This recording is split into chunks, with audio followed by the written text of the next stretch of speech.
मी आहे ॲरिस्टॉटल. मानवी विचार, नीती, तर्क आणि सद्गुणांचा शोध घेत आयुष्य घालवलेला एक तत्वज्ञ. जीवनाच्या प्रत्येक क्षेत्रात मध्यम मार्ग आणि सद्गुणाधिष्ठित वर्तन या दोन गोष्टी मी अतिशय महत्त्वाच्या मानल्या. आज UPSC GS4 इथिक्समध्ये तुम्ही शिकता ते व्हर्ट्यू इथिक्स, प्रॅक्टिकल विजडम आणि इथिकल डिसिजन मेकिंग ही तत्व माझ्या विचारधारेतच मूळ धरून आहेत. मी सांगितलं, मानवाचा खरा उद्देश म्हणजे उत्कृष्ट, अर्थपूर्ण आणि संतुलित जीवन. हे मिळतं ते संपत्तीने नव्हे, तर उत्तम स्वभाव आणि सततच्या नैतिक आचरणानं. मी गोल्डन मीनची शिकवण दिली.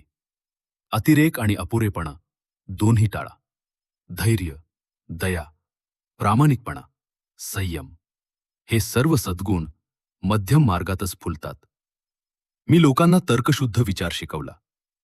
भावना असू द्या, पण निर्णय तर्क आणि समजुतीनं घ्या.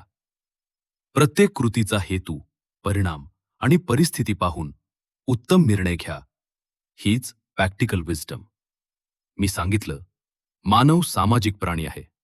समाजासाठी, समुदायासाठी आणि इतरांच्या कल्याणासाठी काम करणं हा मानवी स्वभावाचा आवश्यक भाग आहे.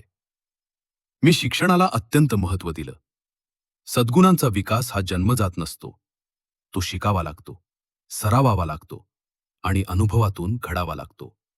मी ॲरिस्टॉटल आणि माझी शिकवण आजही सांगते, सद्गुणांवर आधारित वर्तन, संतुलित निर्णय आणि सर्वांसाठी कल्याण यातूनच उत्तम समाज निर्माण होतो. राज्यसेवा 2025 मेन्स देत आहात का? हे लक्षात असू द्या. GS4 ला महत्त्वाचं ठरेल. आणखी अशाच प्रकारचे व्हिडिओज बघायला लाईक आणि सबस्क्राईब करायला विसरू नका.